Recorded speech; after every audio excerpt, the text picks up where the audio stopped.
Hello दोस्तों, तो चलिए शुरू करते हैं इस वीडियो को बिना देरी करे।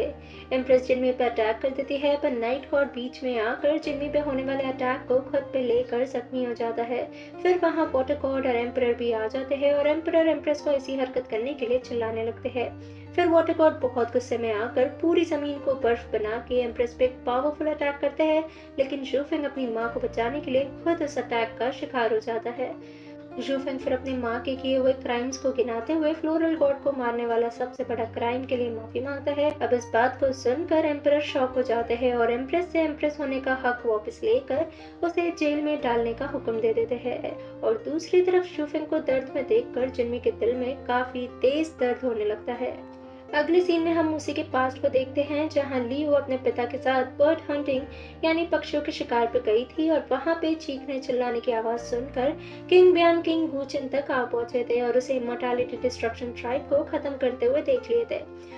और दूसरी तरफ लियो ने इत्तेफाक से एक बर्ड पे तीर मार दिया था, जो कि असल में मूसी था। और क्योंकि वह अकेला इमॉर्टैलिटी डिस्ट्रक्शन ट्राइब का डिसेंडेंट बचा था, इसलिए किंग ब्यान उसे अब से अपने पैलेस का हिस्सा बनाने का ऑर्डर देते हैं। अब प्रेजेंट में मूसी होश में आकर किंग ब्यान और लियू की बातें सुन लेता है, जहां किंग ब्यान लियू से कह रहे होते हैं कि वो जब तक जिंदा है तब तक अपनी बोन से निकली हुई पावर्स मूसी को देते रहेंगे, ताकि मूसी और वो खुशी से जी पाए। अब ये सुनकर मूसी उन्हें और तकलीफ नहीं देने के लिए वहां से उन्हें बिना बताए चुपचाप चले जाता है। दूसरी तरफ हेवेंस में जिन्मी को होश आते ही वो एम्प्रेस से बदला लेने की जिद करने लगती है, तो उसके पिता उसे रोक देते हैं, ये कहकर कि एम्प्रेस को उनकी सजा मिल रही है। और फिर वो उसे अपने आधे पावर से भरा हुआ आइस ब्लेड अपने आप को प्रोटेक्ट करने के लिए देखकर अपनी बेटी को गले लगा लेते हैं। फिर अगले दिन रात के टाइम पे जिनमें फीनिक्स हेयरपिन शूफिंग को वापस देने के लिए उसके कमरे में जाती है, तो वहाँ प्रिंसेस सुई शूफिंग जो कि बेहोश है उसकी देखभाल कर रही होती है और फिर शूफिंग को किस कर देती है। और जिन्मी की आंखें ये देखकर तंग की तंग रह जाती है और उसके दिल में फिर से दर्द होने लगता है। जिन्मी फिर नाइट गॉड के पास चली जाती है, क्योंकि उसे अब ये देखने के बाद नाइट गॉड से ही शादी करना सही फैसला है लगने लगता है। और दूसरी तरफ एम्परर एम्प्रेस से मिलकर वो ऐसे कैसे कर सकती है कहते हैं, तो एम्प्रेस ये सब की शुरुआत तो तुम ही ने करी है, ना तुम फ्लोरल गॉड के पीछे पागल होते और ना मैं ये सब करती कहती है। फिर एम्प्रेस अपने किए हुए क्राइम्स की सजा शूफिंग को नहीं देने की रिक्वेस्ट एम्परर से करते हुए एक लास्ट विश मांगती है कि एम्परर शूफिंग को ही नेक्स्ट किंग बनाए। एम्परर वो उसकी ये विश पूरी कर देंगे कहकर वहां से फिर चले जाते हैं। अब अगले दिन शूफिंग एम्प्रेस की जगह खुद पनिश होने की रिक्वेस्ट अपने पिता से करता है, पर वो साफ साफ इनकार करके उसे फिक्र करने की जरूरत नहीं है, वो उसकी माँ को डेथ पनिशमेंट नहीं देंगे कहते हैं। फिर एम्परर उसे प्रिंसेस सुई से शादी करने की बात करते हैं, तो शूफिंग डायरेक्टली कह देता है कि वो जिन्मी से प्यार करता है और उसी से शादी करेगा। तो एम्परर ये सुनकर भड़क जाते हैं और तभी नाइट गॉड वहां पे आकर जिन्मी उसकी मंगेतर है और वो दोनों एक दूसरे से प्यार करते हैं और अब उसे अपनी एक तरफे प्यार के ऑब्सेशन को खत्म कर देना चाहिए कहता है। और शूफिंग कुछ कहे उससे पहले ही एम्परर उसे ऐसे बड़े भाई की वाइफ से प्यार करने के जुर्म में उससे उसके आर्मी कमांडर की पोस्ट वापस ले लेते हैं। अब कुछ दिन बीत चुके होते हैं और डीमन किंग से छुपकर मिलने वाले बर्ड ट्राइब का एक मेंबर एल्डर ची के बारे में बात करने एम्परर प्रिंसेस सुई को बुलाकर क्या बर्ड ट्राइब डीमन किंग के साथ मिलकर हेवेंस पे हमला करने का सोच रहा है पूछते हैं, तो प्रिंसेस सुई ऐसा कुछ नहीं है कहकर इनकार कर देती है। अब नाइट गॉड उनकी ये सारी बातें सुनकर एम्परर को वॉर हो या ना हो पर उन्हें वॉर की तैयारी कर लेनी चाहिए कहता है, तो एम्परर को उसकी ये बात सही लगती है और वो जूफिंग के आर्मी कमांडर के टाइटल को थोड़े वक्त के लिए नाइट गॉड को दे देते हैं, ताकि वो सोल्जर्स को वॉर के लिए तैयार कर पाए। फिर रात के समय प्रिंसेस सुई जेल के गार्ड्स को मार के एम्प्रेस से मिलने जाती है और एम्प्रेस अपनी सारी की सारी पावर्स प्रिंसेस सुई को देकर उसे शूफिंग को किंग बनने में हेल्प करने का हुक्म देती है। अब दूसरी तरफ वाटर गॉड जिन्मी की सेफ्टी की बात नाइट गॉड से कर रहे होते हैं, तो नाइट गॉड उन्हें चिंता करने की जरूरत नहीं है, वो हमेशा उसकी रक्षा करेगा कहता है। तभी शूफिंग वहां आकर जिन्मी से मिलने की परमिशन वाटर गॉड से मांगता है, पर वो उसे पोलाइटली इनकार कर देते हैं ये कहकर कि जिन्मी आराम कर रही है। तो शूफिंग निराश होकर वापस जा रहा होता है, तभी जिन्मी को उसे छुपकर देखते हुए पकड़ लेता है और फिर उसे अपने पैलेस के गार्डन में लाकर क्या वो उससे सच में प्यार नहीं करती पूछता है, तो जिन्मी उसने उसे और प्रिंसेस सुई को किस करते हुए देख लिया था कहती है। तो शूफिंग तुरंत गार्ड्स को बुलवाकर प्रिंसेस सुई को एंट्री देने के लिए चिल्लाने लगता है और आगे से बिना उसकी इजाजत के किसी को भी ना घुसने देने की हुक्म देकर उन्हें वहां से भेज देता है। फिर शूफिंग जिन्मी से क्या उसे जलन हो रही थी पूछता है, तो जिन्मी नहीं बोलकर वहां से जाने लगती है तो वो उसे रोक कर समझाने की कोशिश करता है कि उसके पास अब उसके अलावा कोई भी नहीं है। तो जिनमी रोते हुए वो उसे उसकी माँ के क्राइम्स के लिए जिम्मेदार नहीं ठहरा रही है, क्योंकि वो अपनी माँ से अलग है, ये बात वो जानती है। पर वो जब भी उसके आसपास होता है तब उसके दिल में बहुत तेज दर्द होता है, तो वो प्लीज उससे दूर रहे, ये कहकर वो वहां से रोते हुए भाग जाती है। अगले सीन में प्रिंसेस सुई मूसी को पृथ्वी पे ढूंढकर उसे पावर्स देकर उसके अंदर चलने वाले कीड़ों को शांत कर देती है,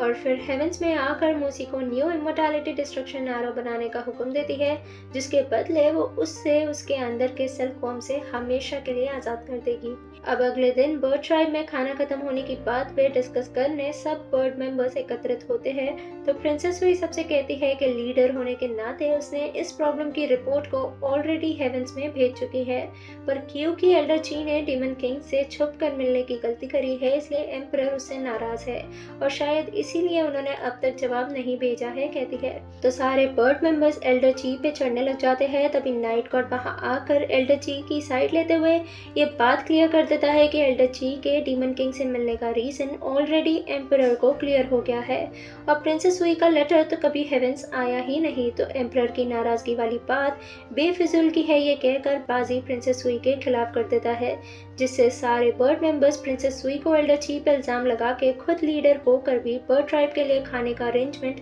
ना करवाने के लिए भड़क जाते हैं, और प्रिंसेस सुई को उसी वक्त लीडर की पोजीशन से हटाकर एल्डर ची को लीडर बना देते हैं। नाइट गॉड के कहने पे कि प्रिंसेस सुई का लेटर तो नहीं आया, पर एल्डर ची का लेटर आया था, और उस लेटर की वजह से ही वो बर्ड ट्राइब को अभी खाना सप्लाई करने यहाँ पे आया है। अब प्रिंसेस सुई ने तो हेवंस को सच में लेटर भेजा था, पर रुनयू ने उस लेटर को जला के एल्डर ची से मिलकर प्रिंसेस सुई को लीडर की पोजीशन से हटाकर उन्हें नेक्स्ट बर्ड ट्राइब का लीडर बनाने का प्लान बनाया था। दूसरी तरफ मूसी नया इमोर्टैलिटी डिस्ट्रक्शन एरो कैसे न कैसे बनाकर बेहोश हो जाता है, तो प्रिंसेस सुई से पावर्स देकर नाइट गॉड को मारने का हुक्म देती है। फिर हेवंस लौटकर दोनों नाइट गॉड के कमरे में जाते हैं, पर नाइट गॉड की जगह उन्हें वहां पे जिन्मी मिलती है। तो प्रिंसेस सुई मूसी को जिन्मी को खत्म करने कहती है। मूसी लियो की बात है कि अगर उसने जिन्मी को मारा तो वो उसे कभी माफ नहीं करेगी, याद करते हुए जिन्मी को मारने से हिचकिचा रहा होता है। अब जिन्मी वहां से जाने लगती है तो प्रिंसेस सुई खुद उस पर फायर मैजिक से अटैक करके उसे बेहोश कर देती है, और वैसे ही मूसी प्रिंसेस सुई पर अटैक करने जा रहा होता है, पर तभी शूफेंग वहां बॉडीगार्ड लिंग के साथ आ जाता है, और शूफेंग को देखकर प्रिंसेस सुई और मूसी दोनों भाग जाते हैं। नाइट गॉड के पैलेस के बाहर प्रिंसेस सुई मूसी पर अटैक कर उसे खत्म करने वाली होती है, पर शूफेंग को देखकर रुक जाती है। फिर प्रिंसेस सुई शूफेंग को मूसी का जिन्मी पे जानलेवा हमला करने के जुर्म में खत्म करने को कहती है, तो शूफेंग मना कर देता है, ये कहकर कि मूसी लियो का दोस्त है और उसने लियो को वादा किया था कि वो मूसी को नहीं मारेगा। तभी लियो वहां आकर पहले तो शूफेंग को थैंक्स बोलती है, और फिर उसे मूसी के बॉडी में चलने वाले सिल्कवॉर्म्स के जरिए एम्प्रेस कैसे मूसी को कंट्रोल कर रही थी वो बताती है। तो अब क्योंकि एम्प्रेस जेल में है तो वो मूसी को कंट्रोल नहीं कर पाएगी, इसलिए उसे अब मूसी पे ध्यान देना चाहिए, ऐसा शूफेंग लियो से कहकर उसे मूसी के साथ डीमन रेम भेज देता है, और फिर अकेले में प्रिंसेस सुई को चेतावनी देता है, ये कहकर कि मुझे पता है कि जिन्मी पे फायर से तुमने अटैक किया था, पर क्योंकि पृथ्वी पे तुमने मेरे लिए अपने पिता को मार दिया था, इसलिए मैं इस बार तुम्हें छोड़ रहा हूँ, पर नेक्स्ट टाइम जिन्मी को हर्ट करने से पहले 10 बार सोच लेना, कहकर वहां से चला जाता है।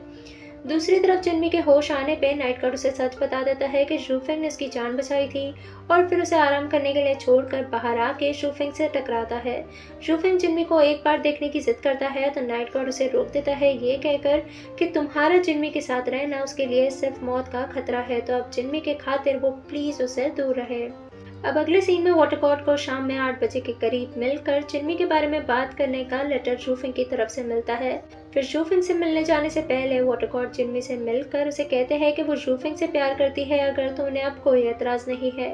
फिर वो शूफिंग से मिलने जाते हैं और शूफिंग उन्हें देखते ही आप मुझे और जिन्मी को एक होने नहीं दे रहे हो, इसलिए मैं आज आपको खत्म कर दूंगा कहकर वाटर गॉड पे अटैक करता है। वाटर गॉड खुद को बचाने की कोशिश करते हैं, पर शूफिंग अपनी एक्सट्रीम पावर यूज कर उन्हें जख्मी कर देता है, और वो फिर फायर लोटस से अटैक करने वाला होता है। तभी विंड गॉड बीच में आ जाती है, पर वो उसे भी नहीं छोड़ता। दोनों वाटर एंड विंड गॉड दर्द में तड़पते हुए अपनी आखिरी सांस ले रहे होते हैं। तभी एक सर्वेंट आ जाता है जिसे शूफिंग जान से नहीं मारता, और वो सर्वेंट भागकर जिन्मी को जाकर रिपोर्ट करता है। तो जिनमी भाग के वाटर गॉड के पास आती है और अपने माता पिता को मरते हुए देखकर फूट फूट के रोने लगती है। जूफेंग उसे संभालने की कोशिश करता है, पर वाटर एंड विंड गॉड की सोल खत्म होते देख जिनमी आउट ऑफ कंट्रोल हो जाती है। तो जूफेंग उसे गले लगा लेता है और फिर वो बेहोश हो जाती है। थोड़े टाइम बाद होश में आने पे वो नाइट गॉड और जूफेंग दोनों को उसे अकेला छोड़ देने की रिक्वेस्ट कर अकेले में अपने माता पिता को याद कर बहुत ज्यादा रोती है। अगले दिन सभी लोग उनकी आत्मा की शांति के लिए जमा होते हैं और एम्परर जिनमी और रुनियो की शादी 3 साल के लिए पोस्टपोन कर देते हैं। फिर जिनमी फ्लोरल रेम लौट आती है और अपनी दोनों माए और पिता के श्राइन के सामने बैठकर कसम खाती है कि वो उन्हें इंसाफ दिलाकर रहेगी। फिर अगले दिन जिनमी अपने पिता के साथ बिताए हुए खुशी से भरे हुए पल को याद करते हुए जूफेंग ने जो वाटर गॉड को मिलने बुलाया था वो लेटर हाथ में पकड़े जूफेंग ऐसा नहीं कर सकता सोच रही होती है। तभी जूफेंग वहां आकर वाटर गॉड के श्राइन को देखने की परमिशन मांगता है। फिर उनके श्राइन के सामने जिनमी जूफेंग से डायरेक्टली कन्फ्रंट कर लेती है कि वाटर गॉड की मृत्यु फायर लोटस से हुई है और पूरे ब्रह्मांड में सिर्फ एम्प्रेस और वो ही फायर लोटस यूज कर सकते हैं। और फिर सबूत के तौर पे उसे जो वाटर गॉड के रूम में जूफेंग का लिखा हुआ लेटर मिला था वो दिखाते हुए वो उस समय वहां पे क्यों था पूछती है।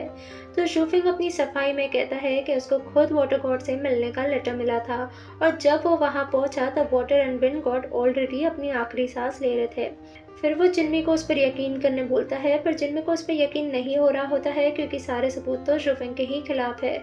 इसलिए वो उसके पिता के दिए हुए आइस प्लेट को उसकी तरफ करके सच कहने के लिए कहती है। तो जूफेंग वो उसे इतना पागल लगता है कि अगर उसने वाटर गॉड को मारा होता तो वो लेटर को सबूत के तौर पे वहां पे छोड़ देता। और फिर लास्टली जूफेंग आइस प्लेट को अपनी गर्दन पे रख के अगर तुम्हें मैं अब भी कातिल लगता हूँ तो तुम मुझे अभी मार सकती हो कहता है। तो जिनमी आइस प्लेट को फेंक कर उसे सही गलत नहीं जानना, उसे बस उसके माता पिता वापस चाहिए चिल्ला चिल्ला कर बोलते हुए रोने लगती है। फिर हेवेंस लौट कर जूफेंग अपनी माँ से मिलकर क्या उन्होंने वाटर एंड विंड गॉड को मारा है पूछता है। तो एम्प्रेस उन्होंने तो नहीं मारा, पर अब उसे इस बात का फायदा उठाकर जल्दी से एम्प्रर बन जाना चाहिए ऐसा जूफेंग से कहती है। तो जूफेंग ये सुनकर अपनी माँ को आप ऐसे सिचुएशन में भी ऐसी बात कैसे कर सकती हो कहता है और फिर एम्परर बनना है या नहीं ये मैं खुद डिसाइड करूंगा कहकर अपनी माँ से निराश होकर वहां से चला जाता है। दूसरी तरफ डीमन रेम में मूसी को होश आने पे वो लियू को कहता है कि वो उसके दोस्तों को मार कर उसे हर्ट करने के बजाय मरना प्रेफर करेगा और अब वो बस खुशी खुशी अपनी बची कुची लाइफ उसके साथ बिताना चाहता है। फिर दोनों अपनी लाइफ खुशी खुशी वापस एक साथ बिताने का सोचकर डीमन मार्केट घूमते घूमते खाना खाने रेस्टोरेंट जाते हैं और दूसरी तरफ किंग ब्यान ने अपने पैलेस में पार्टी रखी होती है। गुचन इस मौके का पूरा फायदा उठाकर डीमन किंग के ड्रिंक में पॉइजन मिलाकर उन्हें मार के किंग ब्यान को पार्टी होस्ट करके डीमन किंग को मारने के जुर्म में फंसा देता है। फिर एक सैनिक यही बात रिपोर्ट करने लियू के पास भाग कर जाता है, पर क्योंकि सैनिक के हिसाब से किंग गुचन ने किंग ब्यान के साथ साथ सारे सैनिक को बंदी बना लिया है, तो फिर ये सैनिक बिना एक भी खरोच के कैसे रिपोर्ट करने आया है। ये बात पे लियू शक करके उस सैनिक से डायरेक्टली कन्फ्रंट कर लेती है और फिर वो अपना असली रंग दिखाते हुए लियू पे अटैक कर देता है। लियू उसे फाइट करती है, तभी और न्यू सैनिक आकर उससे फाइट करने लगते हैं। तभी मूसी बीच में आकर एक ही बारी में सबको गिराकर उससे जाकर अपने पिता को बचाने के लिए कहता है। लियू भागकर पहले तो हेवेंस में एम्परर से मदद मांगने जाती है, पर एम्परर डीमन रेम के मैटर्स में पढ़ने से इनकार कर देते हैं। तो लियू को पहले शांत कराने के लिए नाइट गॉड क्वांग के पिता लॉर्ड ताइसी को लियू के जख्म को ट्रीट करने बोलते हैं। एक तरफ लियू ट्रीट होने के बजाय मैं खुद ही अपने पिता को बचा लूंगी कहकर वहां से चली जाती है और दूसरी तरफ उसके जाने के बाद नाइट गॉड और मून गॉड एम्परर को समझाते हैं कि सिर्फ किंग ब्यान ही हेवन से दोस्ती बनाए रखते हैं और अगर वो ही नहीं रहे तो बाकी डीमन रेम के किंग्स तो बस हेवेंस पे हमला करने के लिए तैयार बैठे हैं। नाइट गॉड ये मैटर को खुद अपने हाथों में लेने वाला होता है, पर मून गॉड शूफेंग को ये मैटर के लिए सजेस्ट करता है, ये कहकर कि शूफेंग डीमन रेम से ज्यादा वाकिफ है। अब एक तरफ जब किंग गुचन किंग ब्यान को मारने वाला होता है तभी लियू वहां आ जाती है, तो गुचन अपनी सैनिकों को लियू और किंग ब्यान दोनों को खत्म करने बोलता है। फिर सोल्जर्स जैसे लियू को घेरने वाले होते हैं वैसे ही मूसी वहां आकर सबको एक ही बारी में गिरा देता है, पर अपनी पावर्स यूज करने की वजह से जख्मी हो जाता है। फिर गुचन वापस तीनों पे अटैक करने का हुक्म देता है, तभी शूफेंग वहां आकर अटैक को रोक के किंग ब्यान के खिलाफ कोई भी डायरेक्ट सबूत नहीं है कि उन्होंने ही डीमन किंग को मारा है, तो उसका किंग ब्यान को मारने का कोई हक नहीं बनता, ऐसा शूफेंग किंग गुचन को कहता है। फिर जब किंग गुचन ये कहता है कि पर पार्टी तो किंग ब्यान के पैलेस में ही हुई थी, तो डीमन किंग के डेथ की जिम्मेदारी भी उन्हीं के सर पे है। इसलिए जू फिंग उन्हें बेगुनाह साबित करने के लिए 3 दिन मांगकर किंग ब्यान, लियू और मूसी को लेकर वहां से चला जाता है। और दूसरी तरफ जिनमी को हेवनली डियर के ड्रीम बबल में जू फिंग को वाटर गॉड पे अटैक करने वाला सीन दिखता है। अब आपको याद होगा अगर दोस्तों, ब्लू बबल यानी रियल ड्रीम और येलो बबल यानी इमेजिनेशन वाला सपना। तो क्योंकि जिनमी को ये सीन ब्लू बबल में दिखता है और ये हेवनली डियर जहाँ जहाँ जाता है उसका रिकॉर्ड लाइब्रेरी में रखा जाता है, इसलिए जिनमी बटरफ्लाई बनकर लाइब्रेरी में चेक करने जाती है कि वाटर गॉड के मर्डर के दिन हेवनली डियर जू फिंग के कमरे में गया था क्या। और अनफॉर्चुनेटली उसे ये रिकॉर्ड मिल जाता है कि हेवनली डियर उस दिन शू फिंग के कमरे में गया था। तो जिनमी ये देखकर शॉक हो जाती है कि उसके माता पिता का कातिल और कोई नहीं बल्कि शू फिंग ही है। अगले सीन में एल्डर ची बर्ड ट्राइब का लीडर बनने के बाद ताइहू लेक, जो कि सूली का ओरिजिनल घर हुआ करता था, वो हेवेंस को वापस दे देता है, ये कहकर कि बर्ड ट्राइब के पास खाना खत्म होने पे जो हेवेंस उन्हें खाना सप्लाई कर रहा है ये उसके बदले में एक तोहफा है। तो एम्परर रुनियो को उस लेक का हेड बना देते हैं और रुनियो सूली के अडॉप्टेड बेटे को उस लेक में भेज देता है, ये कहकर कि अब से इस लेक को तुम संभालना। और स्नेक लॉर्ड अपने रास्ते चल पड़ता है, ये कहकर कि मुझे अकेले रहना पसंद है और जिस दिन तुम वापस पुराने वाले रुनियो बन जाओगे तो हम वापस मिलेंगे। अगले दिन डीमन रैम में शू फिंग उस डॉक्टर से मिलता है जिसने डीमन किंग को पॉइजन दिया गया है कहा था। डॉक्टर शू फिंग को बताता है कि डीमन किंग को क्रिम्सन ग्रास का पॉइजन दिया गया है। तो लियो शू फिंग को बताती है कि ये क्रिम्सन ग्रास सालों पहले डीमन रिम में बैन हो गई थी क्योंकि ये बहुत पॉइजनस है और लोग इसका गलत इस्तेमाल कर रहे थे, पर शायद उस जगह पे अब भी कोई क्लू मिल जाए, ये सोचकर शू फिंग, लियो और मूसी वहां जाते हैं और एक बैरियर को शू फिंग अपनी पावर्स यूज करके तोड़ देता है जिसके पीछे उन्हें क्रिम्सन ग्रास मिल जाती है। तो शू फिंग पूरे क्रिम्सन ग्रास को जला देता है ताकि जो भी उसका ओनर है वो उसे जलने से बचाने के लिए भाग कर आए। और जैसा कि शू फिंग ने सोचा था, लियू चेन नाम का बूढ़ा आदमी भागते हुए वहां आता है और शू फिंग को जो उसके पास से चोंगची मॉन्स्टर के जहरीले ब्लेड्स मिलते हैं वो उन्हें किंग वूचन को दिखाते हुए कहता है कि चोंगची मॉन्स्टर को कैद रखने की जिम्मेदारी उसकी है, तो उसके जहरीले ब्लेड्स उसके पास होना नॉर्मल है, पर क्रिम्सन ग्रास उगाने वाले ल्यूचन के पास ये ब्लेड्स मिलना तो यही इंडिकेट करता है कि ब्लेड्स के बदले क्रिम्सन ग्रास लेने का सौदा किंग ब्यान ने नहीं बल्कि उसने किया है। किंग वूचन फिर भी अड़ा रहता है कि किंग ब्यान ने ही डीमन किंग को मारा है। तो शू फिंग ल्यूचन से कल जब मैं सवालात करूंगा तब सब क्लियर हो जाएगा कहता है। दूसरी तरफ मूसी की स्किन के अंदर कीड़े चलने की वजह से वो दर्द में तड़पने लगता है, तो लियो शू फिंग को बुला के उसे फायर पावर्स देकर शांत करने की रिक्वेस्ट करती है, पर मूसी शू फिंग से रिक्वेस्ट करता है कि वो प्लीज एक्सट्रीम लेवल की पावर्स यूज करके उसके अंदर के सारे कीड़ों को हमेशा के लिए मार दे। पर लियो ये करने से उसे रोकती है क्योंकि अगर उसके अंदर के कीड़े मर गए तो वो सिर्फ 10 साल जी पाएगा और धीरे धीरे एक इंसान बन जाएगा। पर क्योंकि मूसी बहुत रिक्वेस्ट करता है तो शू फिंग उसे पावर्स देकर उसके अंदर के सिल्कवॉर्म्स को मार देता है। फिर लियो और शू फिंग को पता चलता है कि ल्यूचन का भी कत्ल हो गया है, तो वो इसी बारे में किंग ब्यान से बात करते हैं कि गूचन को ही पता था कि ल्यूचन को हमने कैद कर रखा है, तो पक्का गूचन ने ही उसे मारा है। शू फिंग जैसे फिर गूचन से सवालात करने जाने वाला होता है वैसे ही बॉडीगार्ड लिंग उसे आकर रिपोर्ट करता है कि एम्परर उसे हेवेंस में वापस बुला रहे हैं। हेवेंस वापस लौटकर शू फिंग एम्परर को बताता है कि वो बस गूचन को रंगे हाथों पकड़ने ही वाला था, तो एम्परर उसे कहते हैं कि उसका काम बस किंग ब्यान को बेगुनाह साबित करना था, जो कि वो कर चुका है, बाकी डीमन रैम अपना मैटर खुद सॉल्व कर लेंगे। और फिर क्योंकि शू फिंग ने सक्सेसफुली डीमन रैम का मैटर सॉल्व किया है इसलिए एम्परर उसे वापस आर्मी कमांडर बना देते हैं और रुनियो को बुलाकर उसे इस बात से कोई एतराज तो नहीं है पूछते हैं, तो रुनियो शू फिंग ही आर्मी कमांडर की पोजीशन के लिए सही है कहकर जिनमी से फ्लोरल रैम मिलने जाता है। जिनमी वहाँ पे उसे साफ साफ कह देती है कि मेरे दिल में तुम्हारे लिए कोई भी फीलिंग्स नहीं है, तो क्या तुम तब भी मुझसे शादी करना चाहते हो। तो नाइट गॉड, हाँ अगर तुम ये प्रॉमिस करोगी कि तुम हमेशा मेरे साथ रहोगी तो फिर क्यों नहीं। फिर कुछ 3 साल बीत चुके होते हैं और शू फिंग जिनमी से मिलने आता है, तो जिनमी उसे बताती है कि मुझे पता है कि तुमने मेरे माता पिता को नहीं मारा है, पर अब हम दोनों का साथ होना पॉसिबल नहीं है। तो शू फिंग उसे रुनियो से 3 दिन बाद होने वाली शादी करने के लिए मना कर देने बोलता है, तो जिनमी उसे बोलती है कि ये मेरे पिता की इच्छा थी कि मैं नाइट गॉड से शादी करूं और ये शादी एम्परर ने तय की थी, तो इसे तोड़ना पॉसिबल नहीं है। शू फिंग फिर उसे लास्ट पर तुम ये शादी तोड़ो ना तोड़ो पर मैं तुम्हें रुनियो से शादी नहीं करने दूंगा कहकर वहां से हेवेंस लौट आता है। हेवेंस में उसे बॉडीगार्ड लिंग से पता चलता है कि 1 लाख वाटर सोल्जर्स कुछ तैयारी कर रहे हैं और बर्ड ट्राइब भी कुछ अजीब ही बिहेव कर रहा है। इसी बारे में बात करने शुफेंग फिर रुनियो के पास जाता है और दोनों भाई अपना खुशहाल बचपन याद करते हैं। अपना बचपन याद करते हुए रुनियो शुफेंग से कहता है कि जो पल तुम्हारे लिए खुशी के थे वो बचपन में मेरे लिए सजा बन जाया करते थे और मुझे उस वक्त बचाने वाला कोई भी नहीं हुआ करता था। शुफेंग फिर रुनियो को वो जो हेवेंस के खिलाफ बगावत करने वाला है वो नहीं करने के लिए कहता है, तो नाइट कोड जिम्मी को अपना बनाकर प्रोटेक्ट करने के लिए उसे पावर चाहिए और अब वो चुप बैठकर सब सहन नहीं करेगा कहता है। शुफेंग उसे एक लास्ट बार वार्निंग देता है कि उसे जो करना है कर ले, पर वो जिम्मी को कभी उसे नहीं देगा।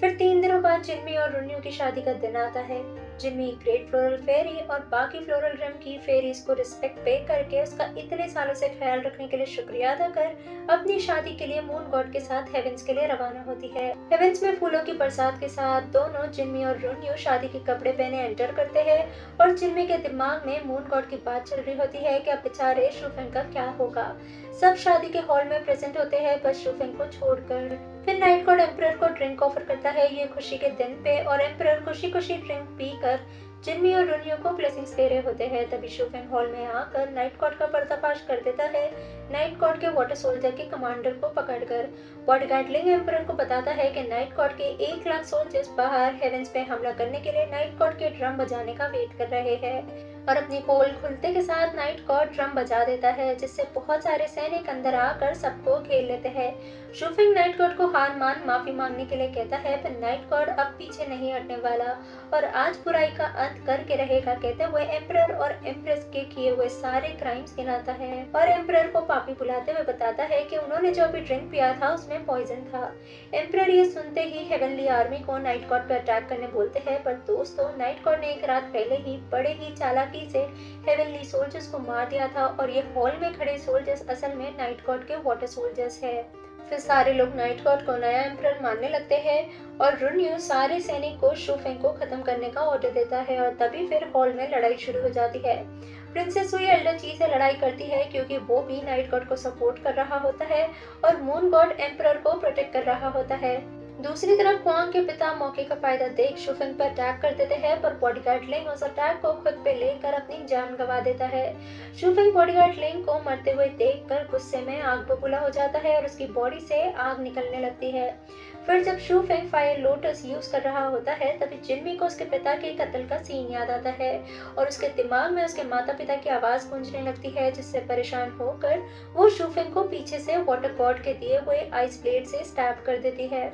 ये चिल्लाते हुए कि तुमने मेरे माता पिता को मारा है। शुफेंग के दिल के टुकड़े टुकड़े हो जाते हैं और जिन्मी गुस्से में क्रूअली उसके बॉडी से आइस ब्लेड निकाल फेंकती है।